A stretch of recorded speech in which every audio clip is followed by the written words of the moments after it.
In die Tunnel Sportnuus gaan ons na die golfbaan en dit is die Ryder Beker mans spankompetisie beroepsgolf wat binnekort begin. 26 September begin dit. Vir 3 dae speel hulle tot 28 September en dit is by Bethpage Black in Amerika. Almal is 'n groot afwagting, al die golfondersteuners gebeur elke 2 jaar. 2 jaar terug was dit Europa wat hierdie toernooi gewen het of hierdie kompetisie gewen het. Hulle klop vir Amerika, dit was in Rome gewees, 'n tuiswen. Baie moeilik om weg te wen en Europa probeer dit hierdie jaar regkry. Hulle het dit in vorige jare gedoen in Medina, dit was die Miracle of Medina was dit genoem wat Europa laas in Amerika gewen het.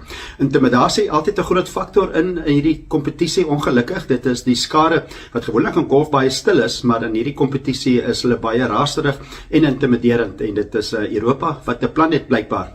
Sy kaptein van Europa se span, Luke Donald, wat hy gebruik virtuele realiteit, sit oorfone op die spelers en hulle sit geraas in hulle ore en maak na wat hulle moontlik te wagte kan wees met raserige Amerikaanse ondersteuners om gewoon te raak daaraan wanneer hulle speel in Amerika.